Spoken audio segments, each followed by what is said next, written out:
நம் நேச நாடாக ஆக்கிக் கொள்வதே அரசியல் தந்திரமாகும். நல்ல நேரம் பார்த்துதான் கேட்கிறீர் அமைச்சரே.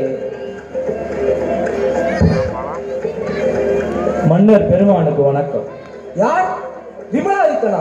தந்தையே, தங்களது உத்தரவுப்படி அனைத்து சிறை கைதிகளும் விடுவிக்கப்பட்டனர் என்பதை மறந்து விட்டீர்களா? தங்களை வாழ்த்தி நான் விரும்பும் பரிசு பொருளை பெற வந்திருக்கிறேன். இந்த ராஜராஜன் கலைஞர்களுக்கு எப்பொழுதும் மதிப்பளிப்பவன். என் மனம் கவர்ந்த பாடலை பாடி நீ விரும்பும் பரிசை பெற்றுக்கொள்.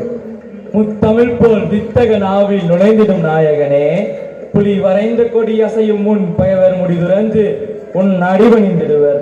பொன்னி பல நாடு கன்னி தமிழ் வீர் என்றும் புகழோடு இன்ப நிறைவோடு வாழ்க வாழ்க வீர ராஜராஜ சோழர் வாழ்க வாழ்கவே. ஆஹா ஆஹா, என்ன சொற்சுமை மிக்க பாடல்கள்! உமக்கு என்ன பரிசு வேண்டும்? கே சொல்கிறாத மன்னவா, எனது பாட்டிற்கு பரிசாக குந்தவியை எனக்கு மனமுடித்து தாருங்கள். நல்லா பரிசு கேட்டாய் பணி. என்ன குந்தவியா? ஆனால் குந்தவி பரிசு பொருள் அல்லவே. ஆனால் மன்னர் கொடுத்த வாக்கை காப்பாற்ற வேண்டுமே. 1000 ஆண்டுகள் வாழ அவ்வைக்கு நெல்லிக்கனியை கொடுத்தான் அதியமான், முல்லைக்கு தேரும் சான்றோருக்கு 300 ஓரும் கொடுத்தான் பாரி, ஒரு கலைஞனுக்கு தன் தலையே கொடுத்தான் குமணன், பட்டினப்பாலை பாடிய பாவலருக்கு 16,000 பொன் பரிசளித்தான் உங்கள் பாட்டன் கரிகாலன். அந்த வம்சத்தில் வந்த தாங்கள் பகைவனுக்கு கொடுத்தான் தாம் பெற்ற செல்வத்தை இந்த ராஜராஜ சோழன். தமக்கு யாரே குந்தவை அழைத்து வாருங்கள்.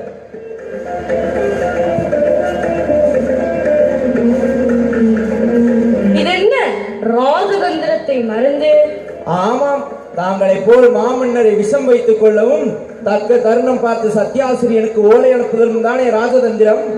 மன்னா, இங்கே நீ அனுப்பிய ஒற்றன். இதோ நீ அனுப்பிய ஓலை. இவள் என் பணிப்பெண் பூங்கோதை. மன்னா, மன்னித்து விடுங்கள் என்னை. நாட்டை விட்டே ஓடிவிடு. என் கண்ணில் தென்பட்டால் சிறைதான்.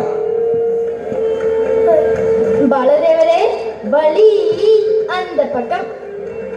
அரசே, அவன் பகைவனின் ஆளிடத்திலிருந்தும் அவனுக்கு முக்கியத்துவம் கொடுத்ததே. விமலாதித்தா, பகைவரை அவர் வழியிலே சென்று வெல்வதுதானே வீரம்.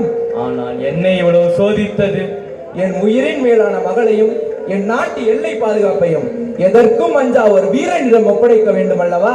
நீ வீர் வாழ்க பல்லாண்டு. என் நாடும் என் மகளும் பாதுகாப்பு அரணில் உள்ளதாய் மகிழ்வடைகிறேன்.